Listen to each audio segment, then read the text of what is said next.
Hey guys, welcome to my legal classes. This is Ganesh Pujari, and in the series of Indian Evidence Act, in my last presentation we have understood what is relevancy and what is admissibility. In this brief video, I am going to discuss the 10 important difference between relevancy and admissibility. I am calling it as a brief video because I have discussed these particular terms in detail in my previous presentation. So I am not going to invest too much time on explaining the terms because we have already understood them in my previous presentation. Let's quickly go through the only slide presentation on the 10 important difference between relevancy versus admissibility. We have 10 differences. The first one, the meaning of relevancy and admissibility. If one fact connected to another, then we are calling it as relevant fact, that is relevancy, and admissibility is facts which are legally admissible under Indian Evidence Act are admissible, and that's the concept of admissibility. The term relevancy is discussed under section 3, that is interpretation clause. The term relevant is discussed, and then we have relevancy of fact as chapter 2 covering from section 5 to 55, whereas the term admissibility is first discussed in section 56, and we have several other sections which are covering admissibility. Relevancy is the cause, whereas admissibility is an effect. Relevancy gives or pushes the court to take that particular facts, but admissibility gives the effect whether to see those relevant facts or not. That way they have cause-effect relationship.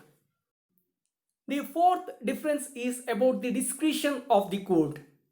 When it comes to relevancy, the court has clear discretion on the acceptance or rejectance about the relevancy of a fact, whereas when it comes to admissibility, court doesn't have such discretion.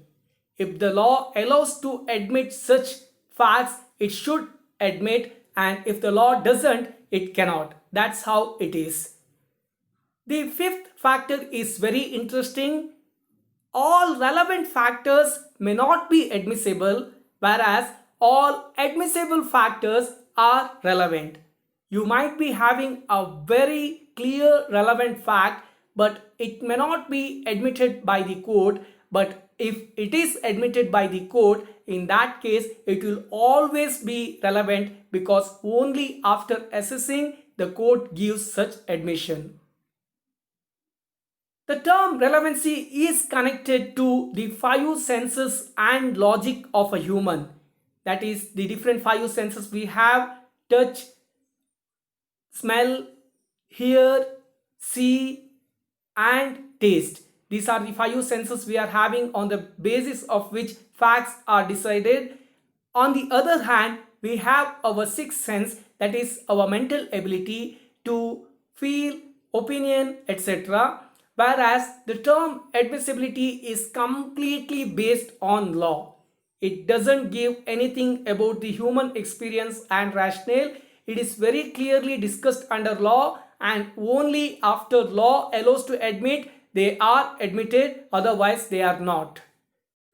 The seventh difference is relevancy is to prove or disprove a fact. Now with relevancy, what do we see? We see if there is any connection between one fact to another, and with the help of that we prove a fact or disprove a fact. Whereas admissible is significant to admit such facts in a particular case. Now you might be having a very interesting, very important relevant fact, but if there is no admissibility to that particular fact, in that case there is no use of having such relevant fact. So that way, when relevant facts are important, the admissibility of such significant relevant fact by the law is very important, or by the court is very important, or by the judge is very important, because only then you finding such relevant facts come to your help. Otherwise it's of no use. The eighth difference is relevancy is concerned to the extent of relevancy only. Now, while finding a fact, you will just concentrate on whether it is relevant to the fact or not, whether it is relevant as a fact of the issues or not. Whereas admissibility goes further. Now, you might be having a relevant fact only whether it is getting admissibility in the court or not. That is very important for admissibility. It is not just about the facts being relevant for that particular case. It is about fact being relevant to the case, fact being relevant to the issues, and getting admitted to the particular case. That is very important. Only when it is getting admitted by the court, it gets all importance. Otherwise, it's good for nothing. The ninth difference is relevancy discusses about what is relevant. By now, you know what is relevant. Whatever is a fact which is connected to another, or whatever is discussed in chapter 2 between section 5 to 55 is relevant. Now, that is what we are discussing under relevancy with certain amount of limitations, which is what I am going to discuss in my next presentation when I am discussing section 5. But for now, this is what we know when it comes to relevant, whereas the admissibility factors limit these relevant factors also. Now, not all the relevant factors that we are discussing may get admitted by the court. We are not sure. Sometimes those relevant facts may also get non-admitted by the court. That is very important. That way, the ninth difference is for admissibility, it limits certain relevant facts also, whereas under relevance we have, it discusses what is relevant to the case. So that is very important. While one discusses about the relevancy, the other one has the power to limit certain relevant factors also, which is the ninth difference. The last difference is when it comes to relevancy, it is governed by logic and probability. We are discussing about chapter 2, which is about section 5 to 55, and then again we are giving importance to all those relevant facts. There we are giving opportunity for logic and probability in a particular case, whereas under admissibility there is a very strict guidelines by the law, or this is strictly governed by law. Like for example, few are directly non-admissible facts. Like for example, section 91 to 99, exclusion of oral by documentary evidence, or section 115 to 117, which is exclusion of evidence of facts by estoppel, or section 121 to 130, which is about exclusion of privileged communications such as confidential communications with a legal advisor, communication during marriage, official communications, etc. Now, these are very clearly excluded by the law on admissibility. Now, they cannot be considered because they are strictly governed by law.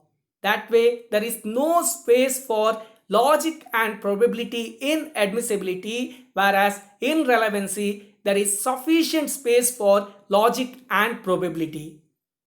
That brings an end to our discussion on the relevancy and admissibility. In the first video, we discussed what are the meaning of relevancy and admissibility, and in the second video, we discussed the difference between relevancy and admissibility.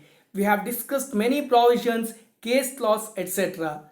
Why these two videos are very important? Because with these two videos, we are getting entry to chapter 2, which is covering from section 5 to 55, which is all about relevancy of facts. My next session will be on section 5, and while understanding chapter 2, we need to be very clear on the terms relevancy and admissibility, considering that I made these two videos. Hope that helps, and wait for my first video on chapter 2. Till then, thank you so much for subscribing my channel. Please like, share and comment my videos. All the very best for whatsoever purpose you are referring my channel, and thanks again.